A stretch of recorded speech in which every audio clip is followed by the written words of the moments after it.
Hello, this is a free call from Charlie. An incarcerated individual at the Leon County Jail. This call is not private. It will be recorded and may be monitored. If you believe this should be a private call, please hang up and follow facility instructions to register this number as a private number. To accept this free call, press 1. To refuse this free call, press 2. Thank you for using Securus. You may start the conversation now. Hey, Charlie. Hey, buddy, how are you? I'm doing good, Barl. How about you?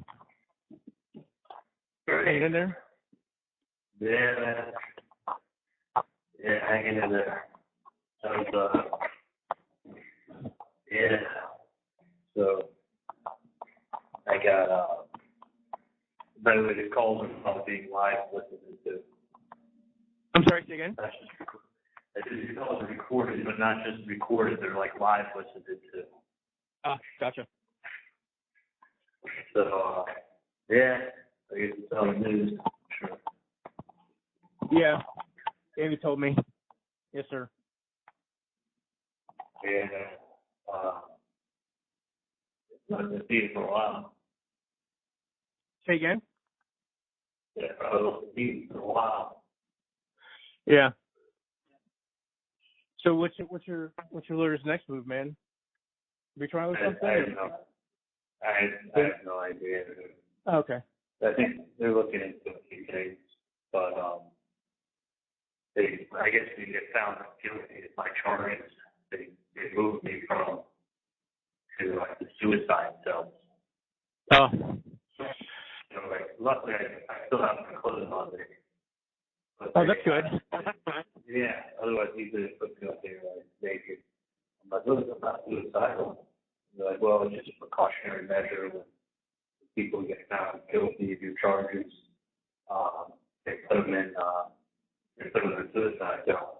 So it looks like a fucking Indian prison, like bed doors and white green walls, and there's like blood all over the wall, shit on the wall, and shit on the ceiling, and the floors are pissed off.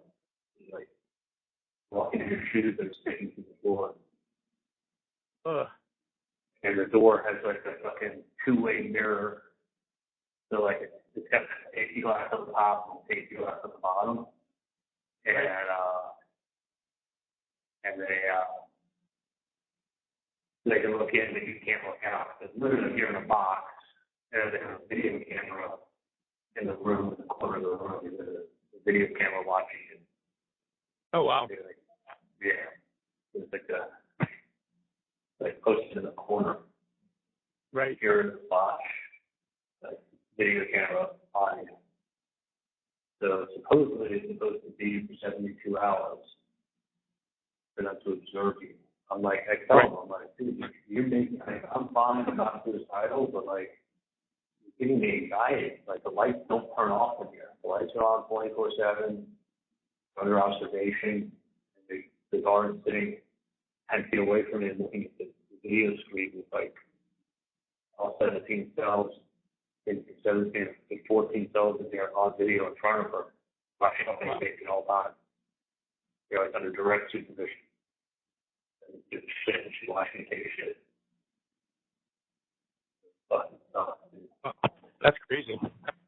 Yeah, and it's like you're in solitary. Like you can't talk to anybody. You're in cell with the lights on since Monday with nothing but like flies and blood and piss and shit on the wall and shit on the ceiling. Literally floor splatter. Yeah, and then I talked to, the only thing that really gets me out is talking about my son and all the things I've had to do now. But like, obviously, so like, and then when I found out that like, if you cry, you're under observation. So if you're crying, they'll make you stay here longer. Oh, fuck. I'm like, if you didn't cry, you did something wrong. Right. Yeah, From no reaction to situations, they see you as, wow. If you just get found guilty of murder, you're making up your trust fund for a 5-year-old. I figured stuff out for him. Talk with him on the phone, like if you don't get upset, there's something wrong with it. Right. Evidently, I need to not show any emotion. Right. Wow. Then I'm sure somebody say something about you not showing any emotion. Yeah. He's not showing any emotion. But you have to turn the lights off before the game. Blood pits and shit all the time. And I can't walk out of my dog. This is like observation.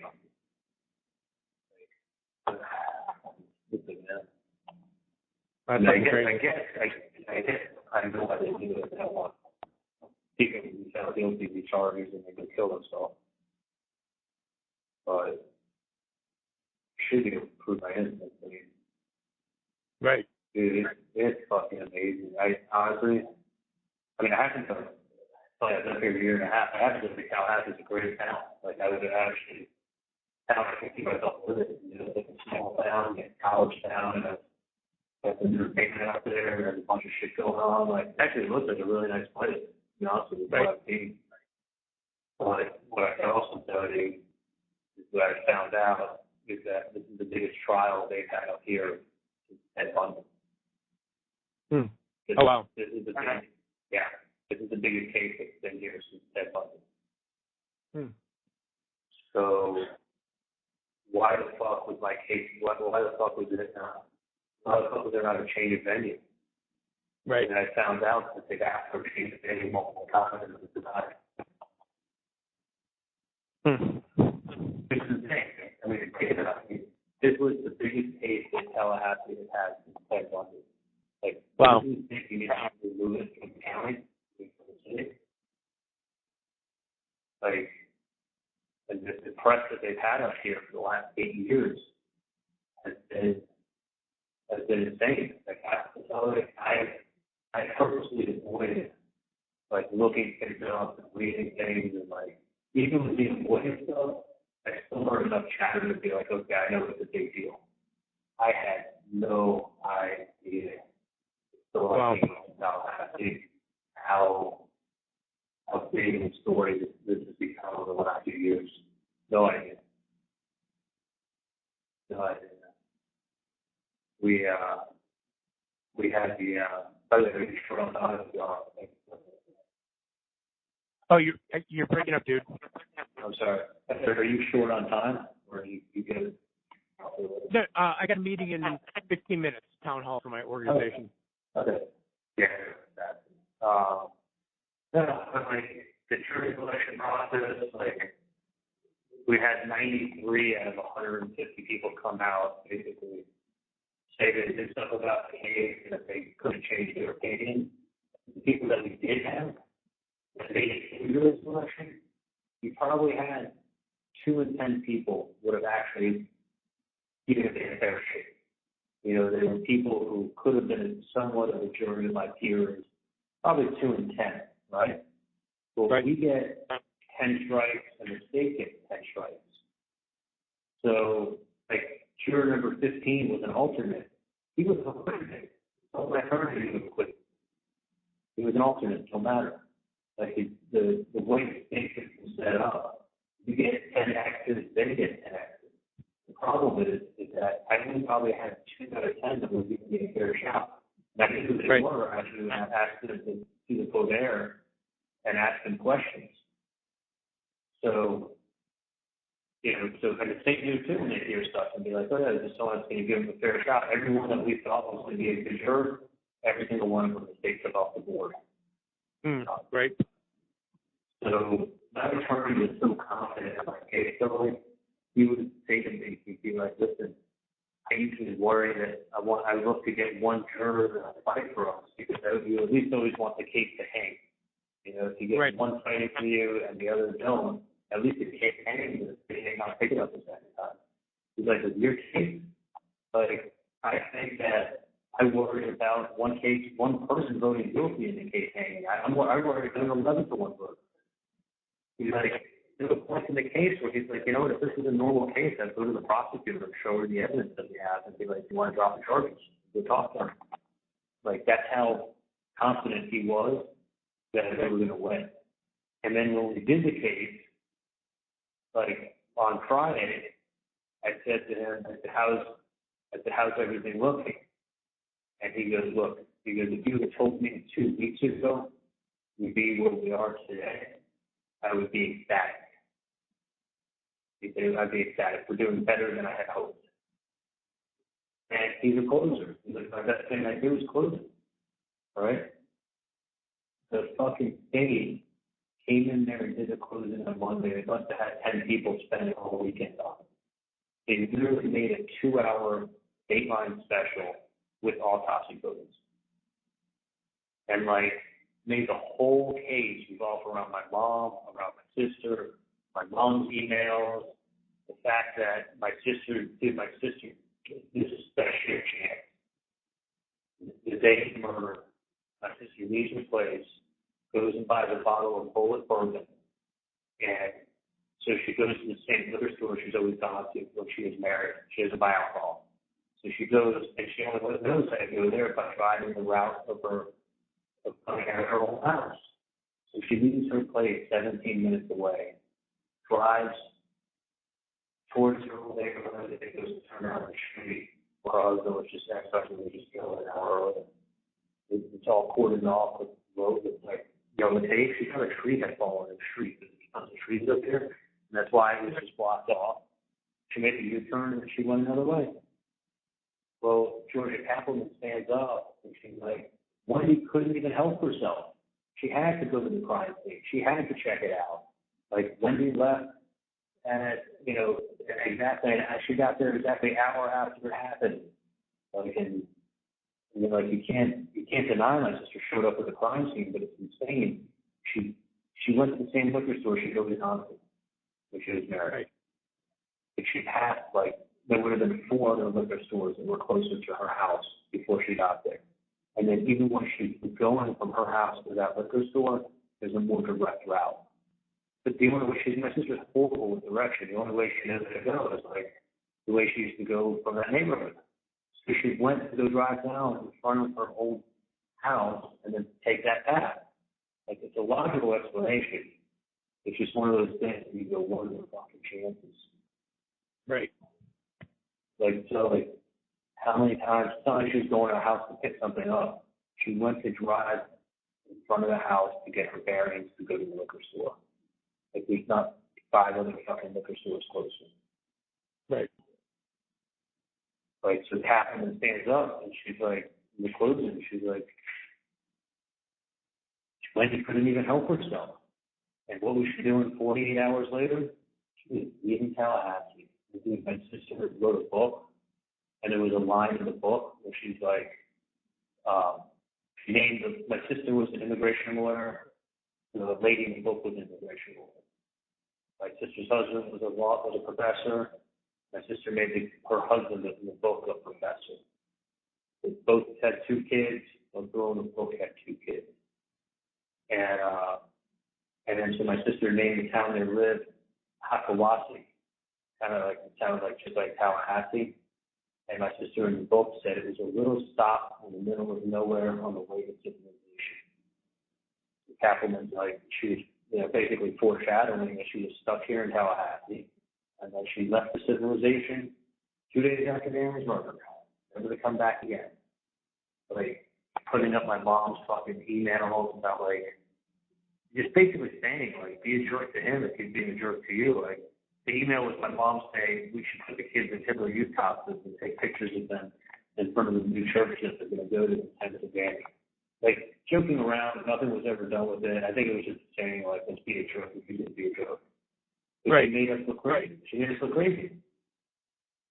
Like, and they have me on tape saying to Katie, like, if this guy keeps messing with my family, I'm going to do some Nazi, I'm going to get someone to do Nazi shit on it. Like, just basically go crazy on him. I wasn't talking about killing the guy.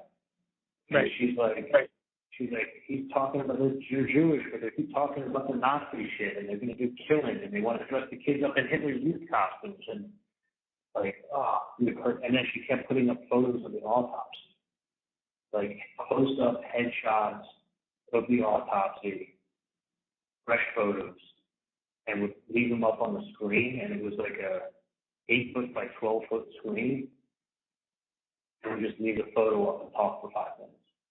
Then there'd be more stuff, and then she put the same photo up again. Like horrible fucking things to like watch and look. And like she would leave the photo. I mean, so it was a headshot photo of an autopsy right from the day of, like when he died. Like you could see all the distortion, all the changes. And then she took a picture of what he looked like before, and then this is what he had. Dude, she did that twice and left the photo up for a good 5 minutes each time. Right. And then she made the whole case not about what happened, but about like making my mom look crazy, making my sister look like some bitch who thought she was so much better than the people in Tallahassee, and I showed up on the crime scene because she couldn't help herself. And then Kappelman goes, and even Charlie's best friend, Ryan Fitzpatrick, said he said you could get away with murder if you keep your mouth shut. I'm like, in 2014, you got my text messages. I think I had 1 or 2 texts from Ryan in all of 2014. Right. How was he my best friend back then? Exactly. She can say, so in closing, bottom line is this, in closing, they can say whatever the fuck they want. They give the jury instructions that whatever the lawyers say, don't take it as fact. Rely on what you heard during testimony as per your memory as the deliberate on the case. This is just the lawyers summarizing stuff. But she fucking started saying all these wrong things. I mean, literally lying. All these wrong things. Quoting Ryan Fitzpatrick. And she's like, oh, and even his sister said, like, taking things out of context. Like, even his sister said this. Even his sister said that. Like, just, I mean, so there's no way in hell we were ever going to win here in Tallahassee. Right. So when the jury deliberated for like not even like 3 hours maybe. I mean they had lunch too, so maybe 3 hours.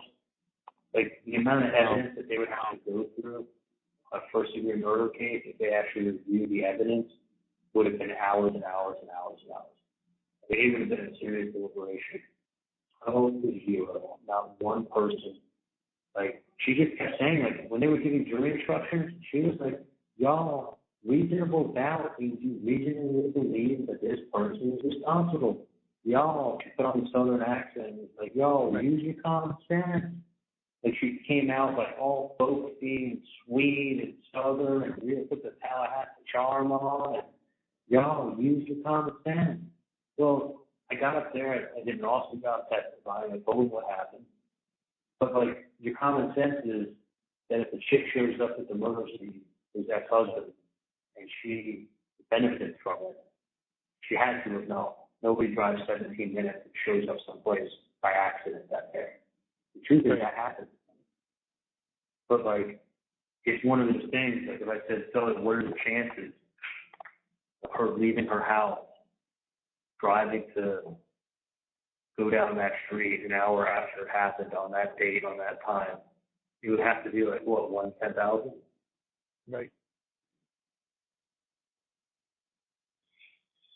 Well, you know, like, and then they did that a ton of times, and then they did my TV joke, which when I gave her the TV set, it was because she was leaving out of that house, and I asked my mom, what does she need? If she needs a TV set, I said, go buy a really nice set, and I'll pay for it.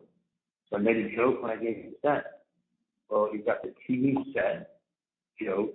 That TV that day was getting repaired. So they were saying that was her alibi. My mom made an appointment to fix the TV because that was going to be her alibi for the murder that was about to happen.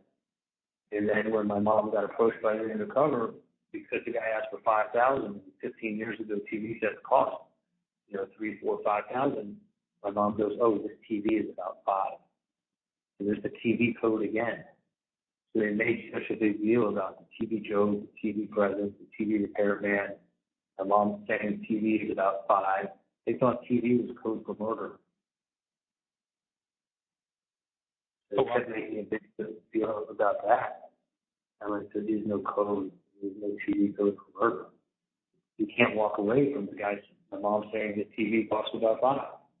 Can't walk. Hey, Charlie, I have to go to my town hall meeting. Oh, shit, man. All right, Yeah. well, You call tonight, buddy. call you Whenever you tonight? can. Yeah, whatever you can. Yeah. I'll hang up All right. tonight, man. Sorry to go on, dude. No, dude. We're buddies, man. You know, I'm here for you. Yeah, I'm here for you. it's tough. All right. All right, Talk to you peace later. out, homie.